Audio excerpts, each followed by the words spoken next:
ഇത് നമുക്ക് വീണ്ടും ഒരു ക്രിസ്മസ് തീമിലെ ജേർണൽ ചെയ്യാം. ആൻഡ് എപ്പോഴത്തെയും പോലെ ഇതിന്റെ ഒറിജിനൽ ആൻഡ് ASMR വേർഷൻ വീഡിയോയും ഉണ്ട്. അപ്പോൾ അത് കാണാൻ ഇഷ്ടമുള്ളവർക്ക് ഇത് കാണണേ.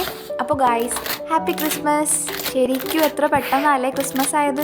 എനിക്കാണെങ്കിൽ ഓണം വരെ ഇങ്ങനെ നോർമലായിട്ടാണ് സമയം പോയതുപോലെ തോന്നിയത്. പക്ഷെ അത് കഴിഞ്ഞിട്ട് ക്രിസ്മസ് ഇത്രയും പെട്ടെന്ന് എങ്ങനെ ആയെന്ന് ചോദിച്ചാൽ അയ്യോ ഒരു പിടുത്തവും ഇല്ല. സമയം പോണ പോക്കേ. ലൈക്ക് കണ്ണടച്ച് തുറക്കുന്ന സമയം കൊണ്ട് ചേച്ചിയുടെ കല്യാണവും പിന്നെ വീണ്ടും കണ്ണടച്ച് തുറക്കുന്ന സമയം കൊണ്ട് ക്രിസ്മസ് ആയ പോലെയാണ് തോന്നുന്നത്. അതായത് അടുത്ത ആഴ്ചയെന്ന് പറഞ്ഞാൽ അടുത്ത വർഷമാണ്. പക്ഷെ ഇതൊന്നും കേട്ട് നിങ്ങൾ ഒരുമാതിരി ആവണ്ട. അതായത് എനിക്കും ഇതുപോലെ പണ്ട് ഇങ്ങനെ ആലോചിക്കുമ്പോൾ എന്തോ പോലെ തോന്നുമായിരുന്നേ. അതായത് ഈ വർഷം തീർന്നു, പിന്നെ ഈ പോയ സമയം തിരിച്ചു കിട്ടത്തില്ല. അതായത് ഫോർ എക്സാമ്പിൾ നമ്മൾ എല്ലായിടത്തും 2025 എന്ന് എഴുതിയിട്ട് അല്ലെങ്കിൽ 25 എന്ന് പറഞ്ഞ് 25 എന്ന് കണ്ട് അത് നല്ല ഫെമിലിയർ ആവുമല്ലോ. പെട്ടെന്ന് 2026 ആകുമ്പോൾ നമുക്കൊരു അയ്യോ 2026 ആയല്ലേ, ലൈക്ക് അങ്ങനെയൊക്കെ തോന്നൂലേ. പക്ഷെ ആ പേരിൽ അടുത്ത വർഷത്തിന്റെ സ്റ്റാർട്ടിങ് ഒന്നും ഇങ്ങനെ സെന്റിമെന്റൽ ആയിട്ടിരിക്കല്ലേ. നമുക്ക് ഈ 2007, 2008 അല്ലെങ്കിൽ 2015, 16 എന്നൊക്കെ കാണുമ്പോൾ നമുക്ക് തോന്നൂലേ ഓ അതൊക്കെ ഒരു കാലമായിരുന്നു എന്നൊക്കെ.